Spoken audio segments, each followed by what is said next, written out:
Talk to me. Ready. Standing by. Light it up.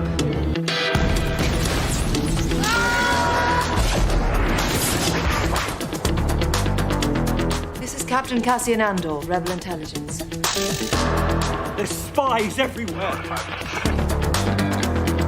Cassian Andor. I need all the heroes I can get. You son of a bitch! I'm in!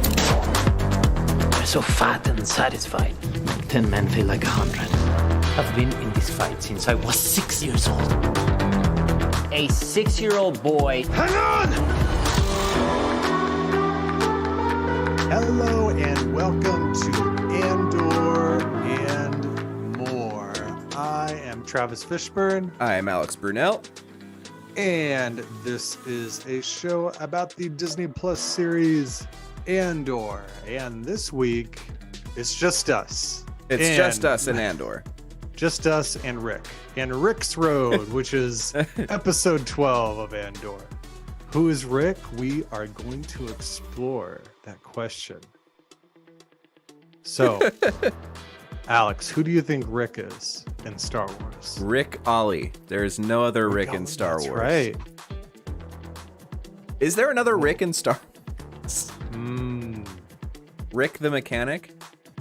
No, that was a good pull, Rick Ollie, because I can't think of any others. He had an action figure. Didn't that come up on this show recently? Yeah, just last week. Okay, Because so he was it's not the just me. Phantom Menace preview figure. Okay, making sure. Oh boy. So here we are. We finished this first season of Andor. We know we have one more coming. Which is very nice because I want more. Mm-hmm. There's apparently one Star Wars YouTuber who pooped on this episode and got everybody on this bandwagon of pooping on What? the climax of this whole thing, which is just batshit stupid to me. Who was? I mean, I guess it doesn't matter who it was, but like, what was their take? Oh, their take is the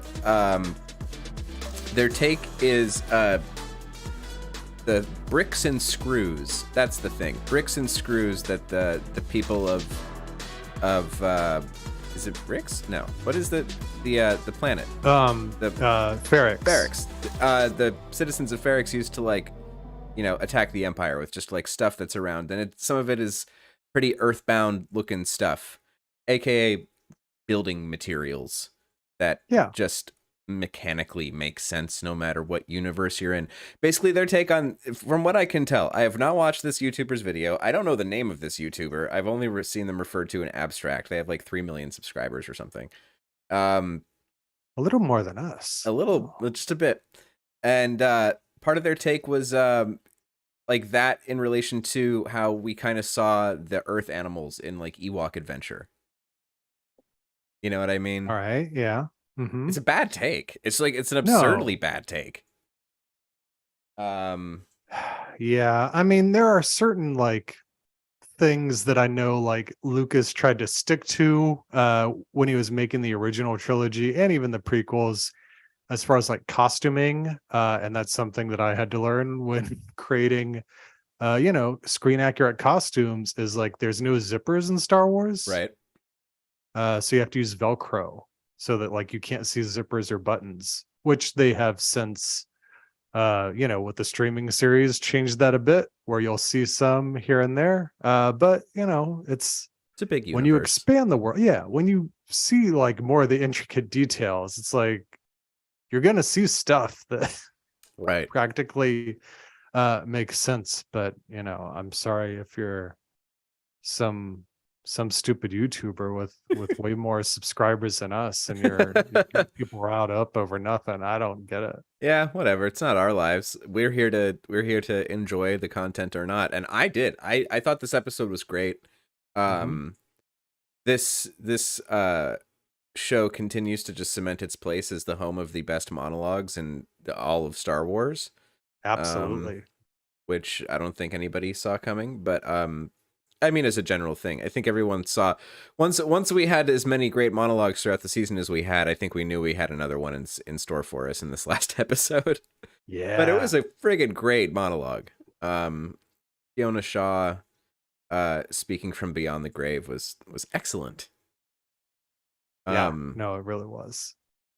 And yeah, just, man, like the way this episode came together, all of the threads, it felt very natural. It didn't feel like of course, like it's the TV show, it's the story, like all the things have to kind of come to some head, and there's a lot of disparate parts operating at this point in the show.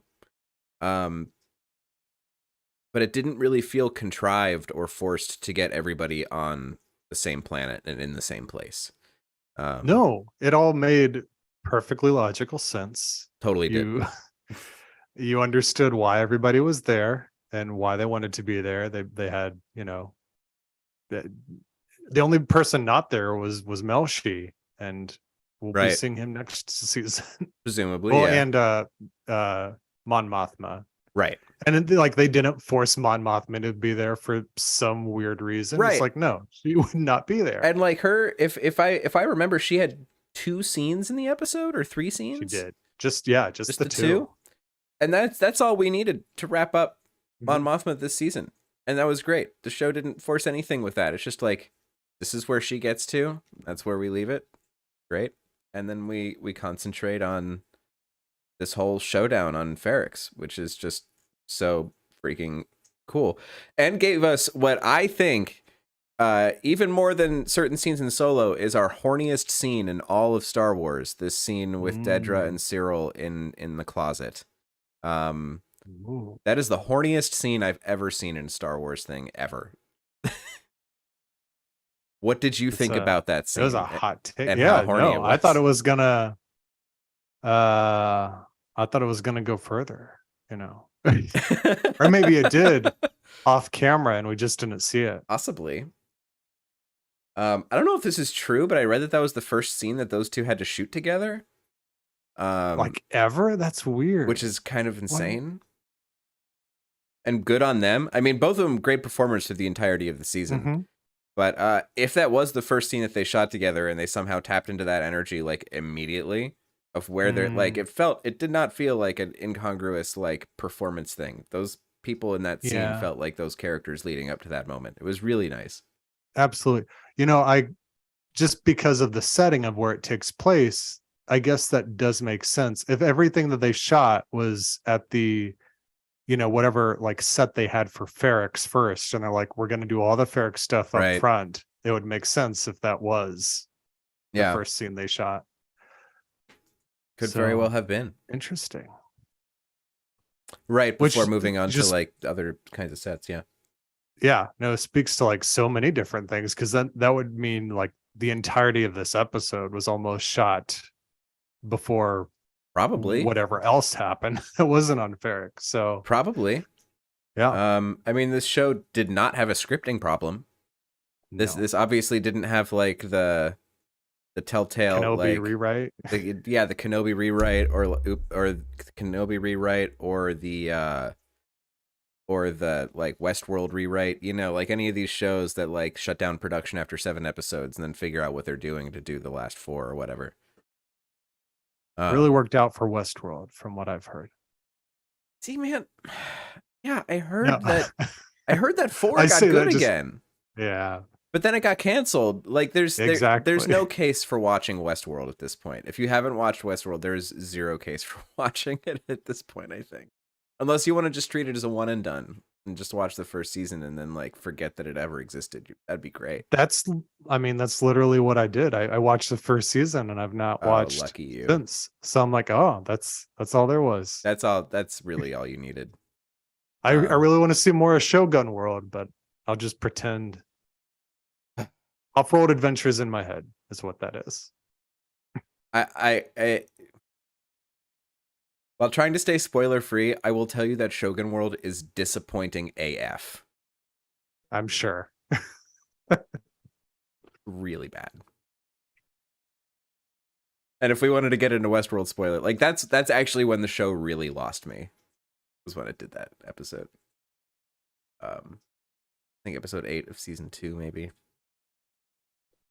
Anyway, what are your overall thoughts on this last episode of Andor, Travis? Yeah, like so many great things. The like you said, the Fiona Shaw monologue, which is great. the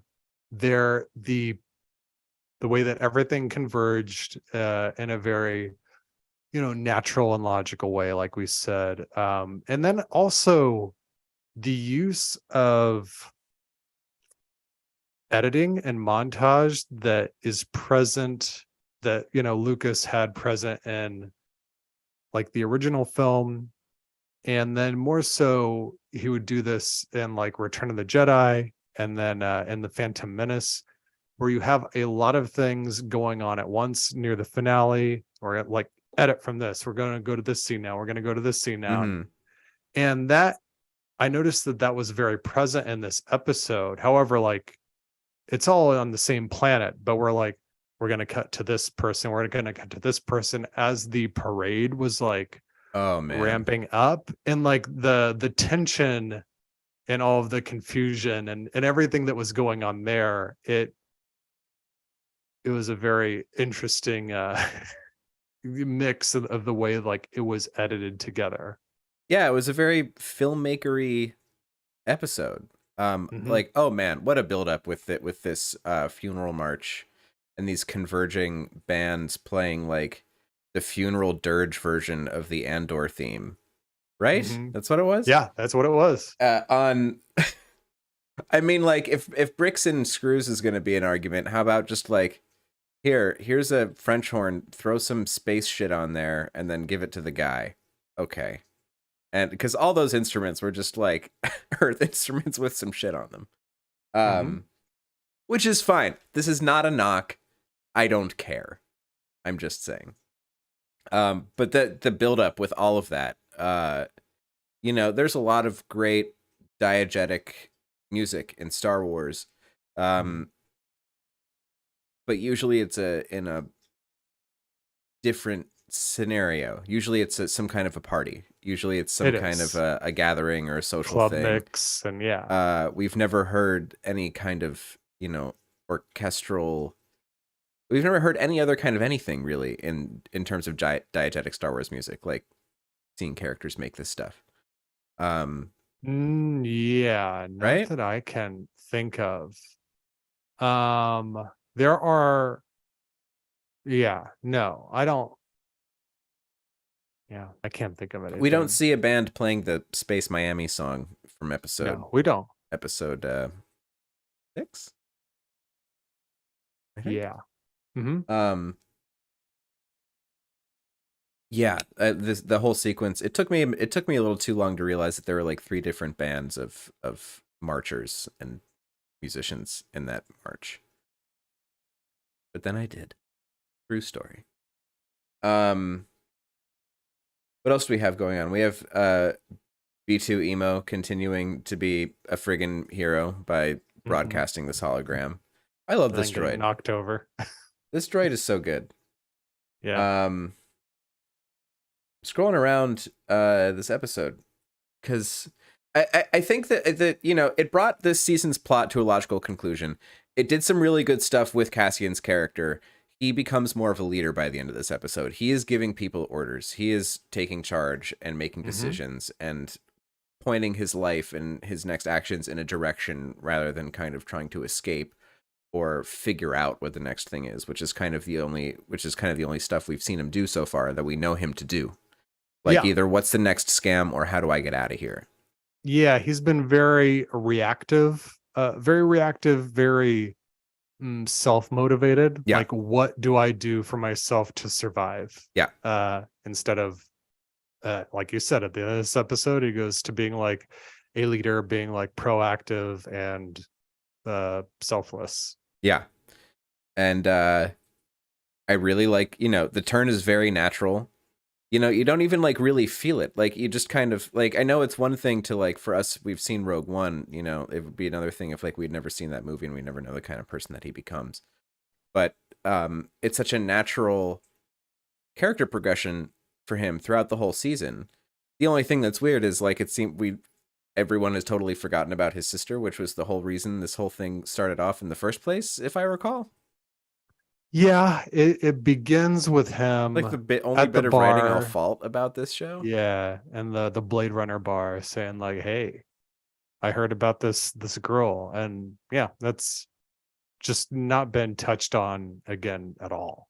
Yeah, But so like I'm sure this is gonna come back in season 2. I don't think that like a show as tight as this show has been, aside from that, would let that dangle forever. But you know, maybe it'll be this show's whatever stupid plot device, the map knife in Rise of Skywalker, maybe. also, if you're watching on YouTube, our first bot has intercepted. Oh, the stream. oh, very good. Oh wow, cool. Live content moderation. Yeah. All right. What else were we talking We about? graduated. That's exactly it. We were just griping a little bit about the dangling plot thread of the sister. Like, I can't imagine that it won't come back in season 2. It has to. Yeah, she'll come back in some way, shape, or form. Or yeah. Or a character that we already know will be revealed to be her, which I That'd be find to interesting. be interesting, less likely. Yeah. Kind of hope that isn't the case, because that is always everybody's go-to Right. with like anything in Star Wars, is to make it smaller. Oh, is it possible like this person's related to this? And you know, I And you get just happen to find why. each other. Yeah. Yeah, I get why it's a thing. However, you know, can find other ways to make things interesting. Totally. Hmm. Oh yeah, Mon Mothma decides to ultimately allow her daughter to become betrothed to the banker's son at 13 and 14 years old. I can't remember which one's 13 and which one's 14, but they're kids. They're gonna get married. I really liked Mon Mothma. Her very sneaky, mean setting up of her husband for gambling, and like covering the loss of the money this way, and like playing her security detail, knowing that they were going to listen in. Doesn't matter like if the accusation is true, as long as they hear it and you know they believe that's what she believes, that's it. So man, that was really nice. And I love how that wasn't ever, that's all for the audience to just like figure out what she's doing. It was There's never never revealed. a scene where it's like, here's what I'm gonna do, here's how I'm gonna make it work. It's like that just happens. And I love when it's rare even that like a good movie will do that anymore. Like there's a lot of hand holding, and there's really good movies that don't do that. And it's not always bad, but you know, sometimes you can just like let the audience do the work or trust the audience. For sure. And I love that got into Star Wars, which I don't know if Star Wars has ever trusted the audience. I don't know to that degree. That's something that like Breaking Bad and Better Call Saul are really good at doing. Mm-hmm. And, you know, I've heard their commentaries on like episodes and stuff where they're like, you know, we don't like play down to the audience. We're not going to like, because like for the premiere of Better Call Saul, when you know, Jimmy and his brother are revealed, and they're like, we're just gonna let this scene play out. We're gonna let you figure out that they're brothers, instead of like they're like in any other drama series where they're introducing this character, he would say, how many years have we been brothers? To like, oh, this is their relationship. Right. I just like when, you know, like you said, an audience is not being like, their hand is not being held and they're not being played down to. Is great.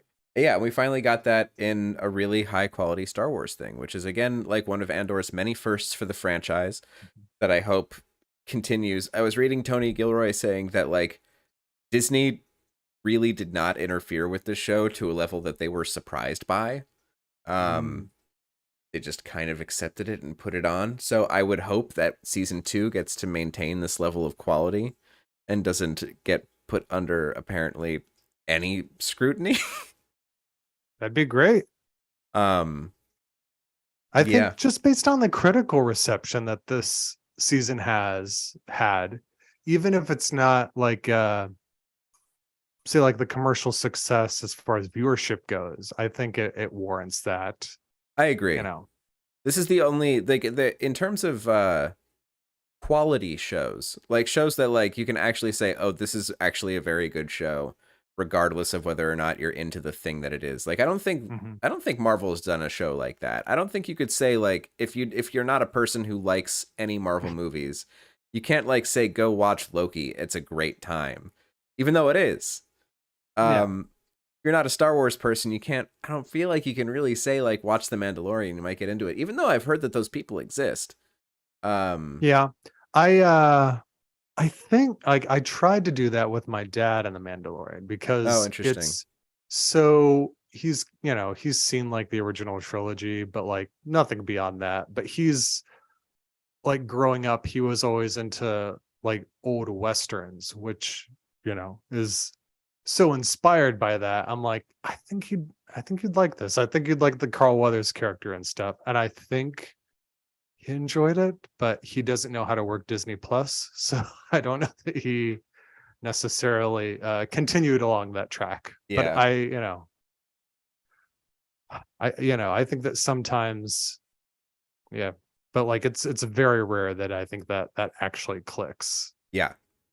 No, But I I think agree. like Andor is one, So yeah, I think this is like, exception. and I don't know what the reviews on like the revival of DuckTales were. I probably should have actually watched that DuckTales revival with like Danny Pudi and that It's all-star really cast. good. The way they bring back certain things, you're like, oh, this is fun. Yeah, I should watch that. But they don't have any other shows that are critical darlings. Like they think this is like their first like critical darling show. Mm-hmm. Right? I mean, what other scripted content does Disney Plus have? Not like the Santa Clauses is getting written up for like how beautifully written the dialogue is. Yeah. I've By the way, also I forgot that heard the Santa Clauses was a freaking TV show. Why is the hell is that a TV show? How many episodes are there? ooh, I mean, I'm sure it's like was ordered for 12 or so. Uh I don't know. So many. I mean, we'll find out I when guess we'll we find start out. covering the Santa Clauses next week. 6. It's 6. 6. Oh, okay. I heard is it Game Changers or it's the Mighty Duck show? Oh yeah. I've heard Mighty Ducks is very good. Okay.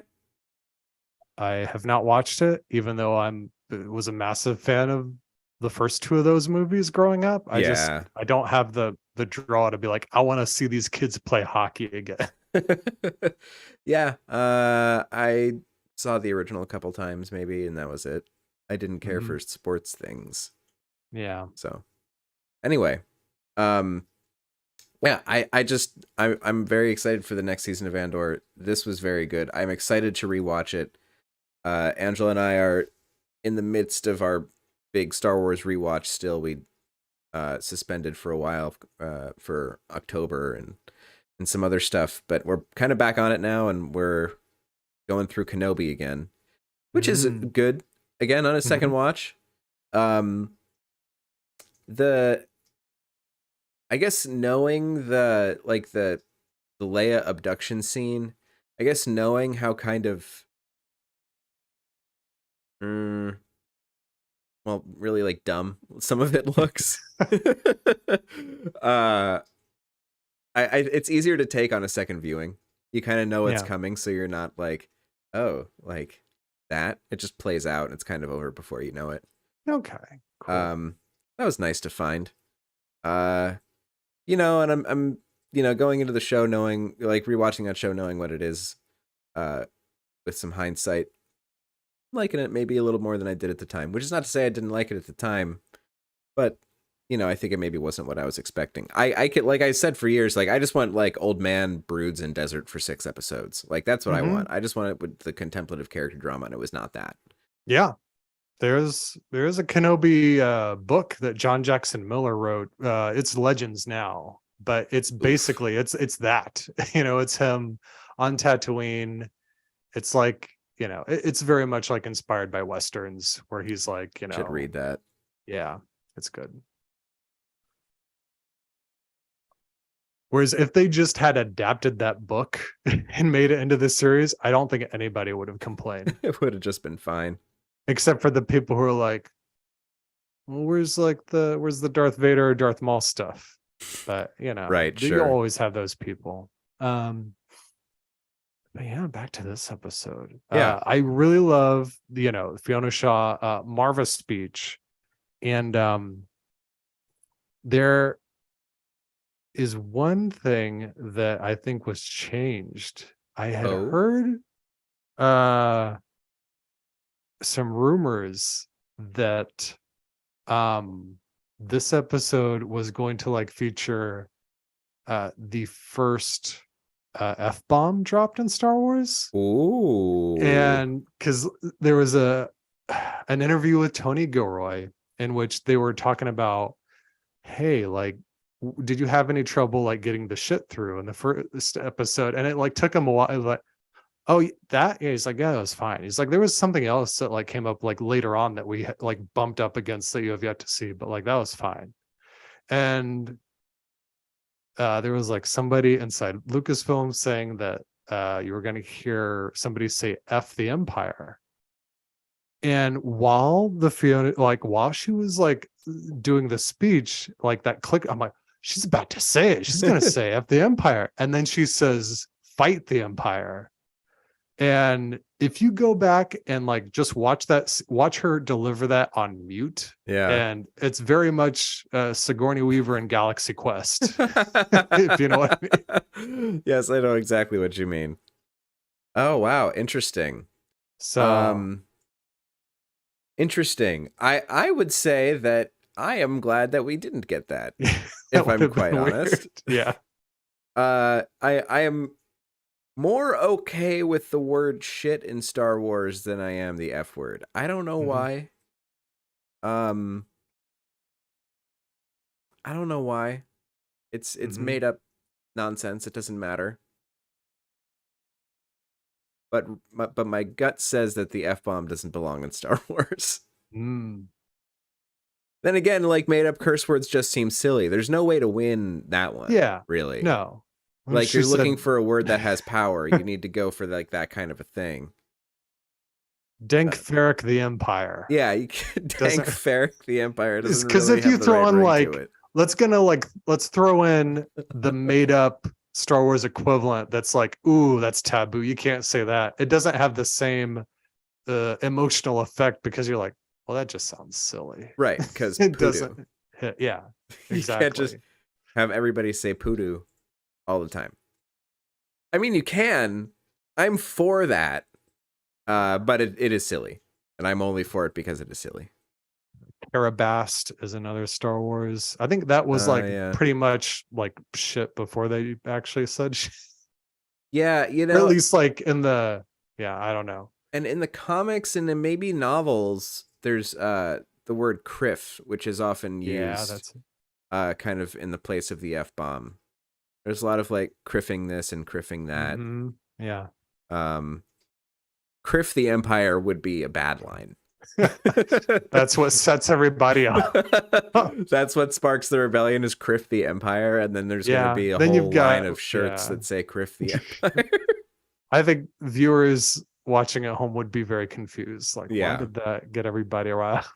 That's like Dave Filoni at the table. It should be Criff. Well, yeah. What do you think? Do you lament the absence? Yeah, I don't. Yeah, I think it's fine without it. Yeah, I think it doesn't really, like you said, work. It just, I don't know. Maybe like I don't know. Maybe if there's a series down the line that's even darker and takes on like even a more adult tones than this, which like I don't know if that would Star happen. Wars. Yeah, if there's the 7 of Star Wars, I'd be okay with that.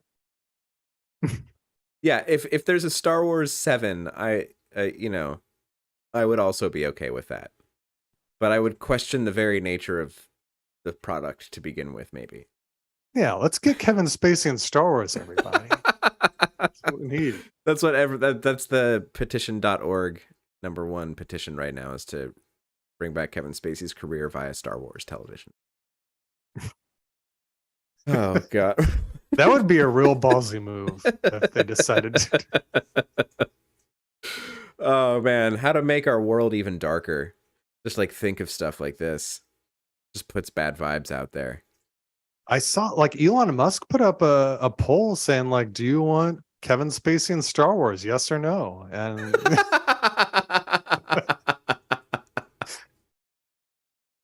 Vox Populus, Vox Dei. That's what he keeps posting, right? I don't know. Voice of the people, voice of God. What a friggin' psycho. Anyway, can't get into it. Star Wars is here. All right. We get Luthen putting the hood on finally, which I've seen that gif for months now. And we finally see him put the hood on. So there was promo that featured footage from episode 12. Yeah. Interesting. That and Deidre coming off of the Lambda Imperial shuttle with flanked by the troopers, which that's awesome. I always love seeing the Imperial shuttle. Yeah, same. Favorite ship. I love the guy ringing the bell, knocking the stormtrooper. Bell guy. Hero for all time, Bell guy. Yeah. Oh man. And like what did they think was gonna happen? No. Like what did that trooper think was gonna happen realistically? I just wish there was more of it. I wish that he had like some kind of a standoff where he's, the tallest guy there and everyone's keeps trying to take him down, but there's just fight with the hammers. It's raining stormtroopers. Yeah, that'd be great. I would love that. It's like one of the most defensible positions there. Mm-hmm. Yeah. Give him a sniper rifle and he's unbeatable. Yeah, man. One of the true heroes of this fight. Yeah. Did you know that the actual bell thing that he has is made out of Beskar?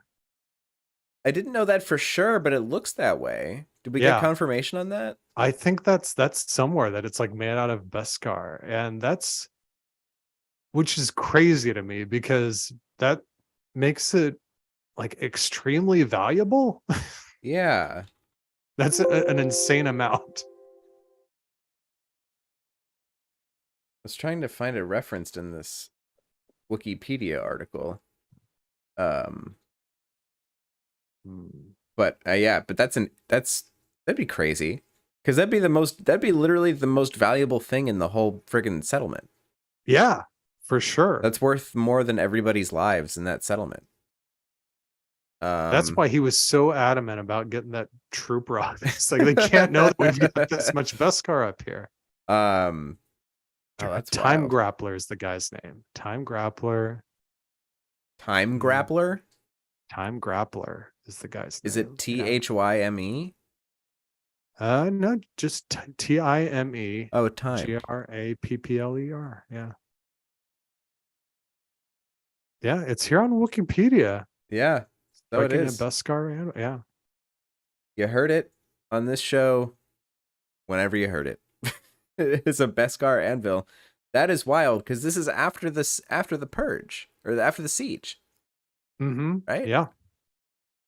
Which I guess makes it more valuable afterwards. Now that like maybe Beskar was a little more easy to get before it becomes the unobtainium of the galaxy. Right.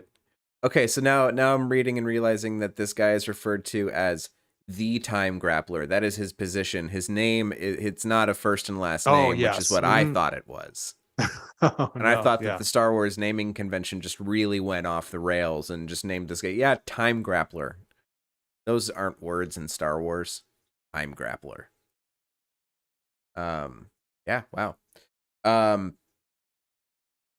And we have Cyril at his most stalkery, just ditching everything. Well, we have this his like sergeant guy or whatever. Mm-hmm. That bastard. Yeah, calling him from I don't know, the spice mines of Kessel, like wherever the hell that was. So, I don't know where he was. Somewhere with very bad phone service. Yeah, the way that he called him was like when Maz Kanata makes the call in Last Jedi. Yes, just like that. Those two guys getting back together was, cute in its weird way. Both those guys like suck, but maybe this thing should have been between the two of them and the yeah, in the makeout closet for sure. And where was I going with that? Oh yeah, just like this is a case of this is like something that is not a lesson that frustrated young men should learn from, because like he just does a bunch of stalkery shit and it works out for him. Yeah. I mean, at least like, he saves his stalkie's life because he was stalking her. That's not a lesson to learn. That's just what happens in this episode of Star not Wars. at all. And to be fair, he wasn't there to stalk her. He was there for other reasons. I mean, that's true. It was a happy coincidence when he was like, "Oh, look who's here." That's all right. That's fair. That's true. Bix is sad. Bix is in a sad state after being tortured for days and days with the sounds of the horrible choral sounds of a dying species. Woof. We'll see if she's ever the same. Yeah, that'll be interesting. She's not a Rogue One character, right? No. We don't know her? No, we don't know her. Mm. Yeah, we don't know anybody on that ship at the end of the episode. Okay. From Rogue One. So that's interesting. Yeah, it'll be interesting to watch Rogue One again after seeing this. I don't know. I just hope that we get second season next year and we don't have to wait for till 25. Although maybe we will. Who knows?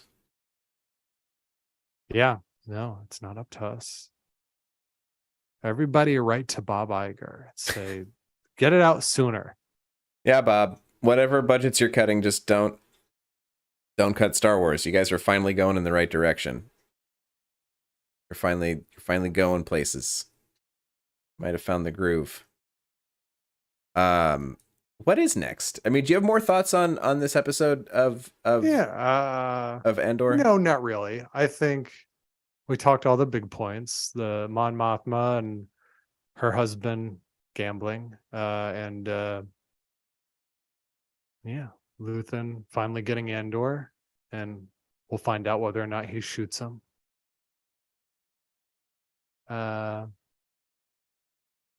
The ship full of Cassian's friends, which we'll see like where they end up going to, and it'll like it's weird because the next season is going to like take place at least for the most part, the first 3 episodes will be like a year after this. Right. Yeah, I'll be very interested to see where these people kind of shake out. I'm excited to rewatch this show. I'm excited that it exists. Yeah, I hope we get more of this kind of thing. Yeah. Excited for seeing K2SO finally show up. Yeah, that'll be cool. Seeing some Borg Gullet. Seeing some General Draven. All the stuff. Probably more Yularen. Yeah.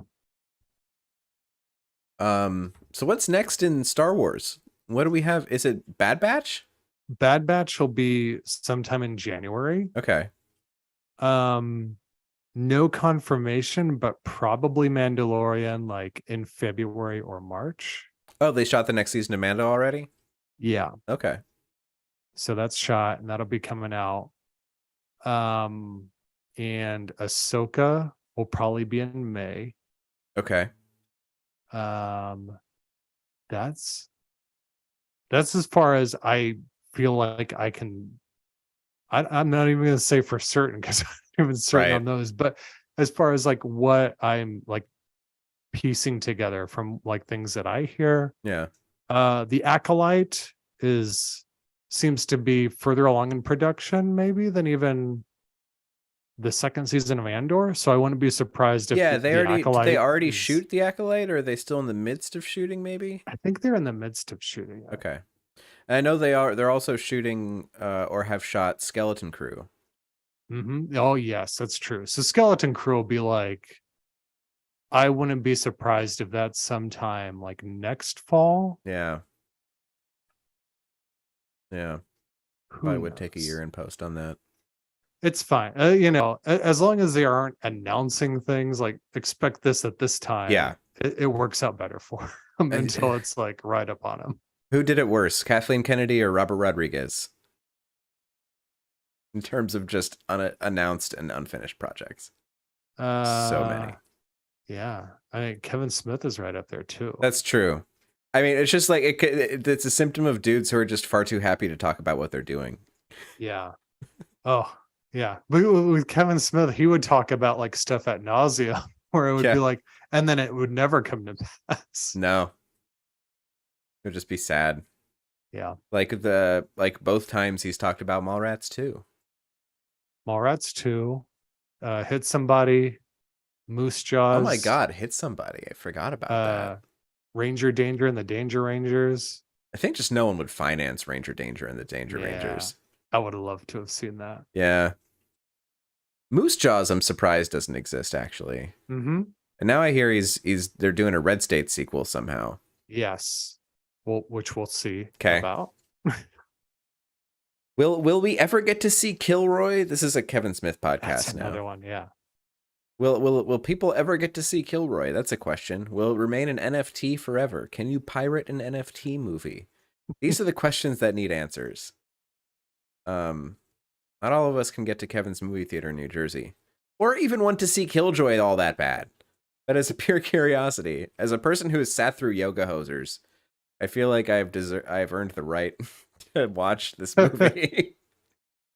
They check that at the door, I hear. Like, oh, let me see your ticket for you watch Yoga Hosers. Yeah, let me check your Kevin Smith directorial punch card here. Oh, you got Yoga Hosers? Yep, you're good to come in. Only people who have sat through all of them. And then like there's some bonus that you get for having sat through Jay and Silent Bob's super groovy cartoon movie, which is like the most depressing hour of my whole life. Don't watch it.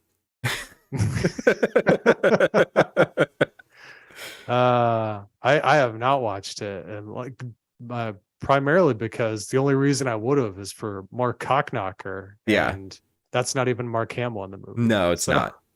You know, it's also not funny. It's very upsetting.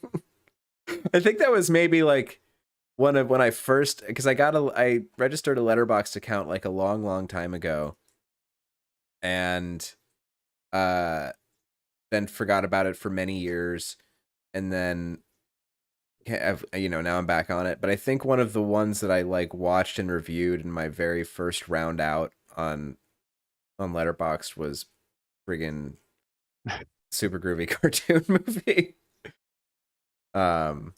So just to talk about how much I hated it. Anyway. Oh, yeah. So that's our Kevin Smith podcast. Yes. No, not really. This has been Andor and more. And we will be talking more Andor in the future when there is more Andor to be seen. You can also expect us to be covering Mandalorian when that comes to pass. Yeah, and we'll talk about the Bad Batch when we come to Mandalorian. We'll watch and enjoy Bad Batch. Yeah. I just finished rewatching the first season of Bad Batch for the first time since it was on, and I watched it like all in, very quick succession, like 3 or 4 sittings maybe. I like that show's friggin' great. It's not like top tier, but it's friggin' solid ass entertainment, man. And there's like fun, larger Star Wars stuff afoot in that show that I'm actually kind of excited for the second season. Omega, I think, is like a really good character. So yeah, season 2 of the Bad Batch, I'm for it. I'm not for it. I can't believe it's 12 episodes. It's probably 12 episodes again, or 16. It's so many. We cannot talk about the show for 16 weeks, so we're not going to do that.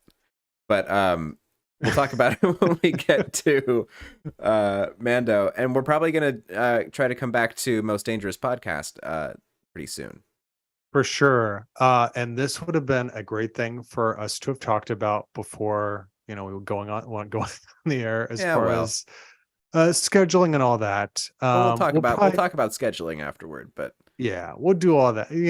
Just don't worry about it. We're going to talk about more people hunting and killing other people, yeah. which is good bread and butter in between Star Wars shows.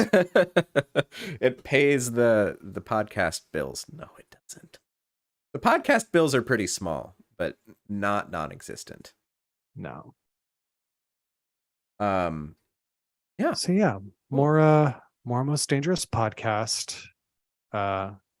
Look forward to that sometime during the holiday season. We hope everybody enjoyed this podcast and y'all had a Thanks good for coming to our podcast, guys. Yeah, thanks for watching Andor and for listening to this.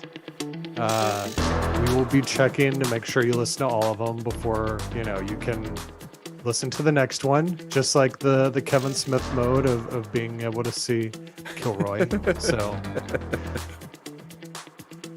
this show is available to stream or listen to on like wherever there are podcasts. There are so many places there are podcasts that I can't believe that there are enough sponsors to support them, but you can go to any one of them and listen to this show. Or you can go on over to YouTube and find like pretty much our entire history of video shows from before I was even part of this operation. Yeah, all our crap lives at those places. And we'll be back soon with some kind of a show. Exactly. And yeah, until next time.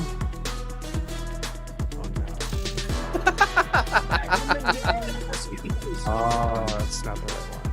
You're gonna all stay fat. Oh, we have to say where we find us. Right. I'm I'm on letterboxd.com/Reverend Beastly, or you can check out my resume for freelance film production work at abrunel.com. What about you, Trav? And you can find me at Travis Fishburne. You can find the show at Who Watches Pod. Who Watches Podcast at gmail.com, on Twitter at Who Watches Pod. Yeah, all the stuff. So now, not until next week, just until you see us again, everybody just go back and gorge yourself on Andor one more time and stay fat and satisfied. So fat and satisfied.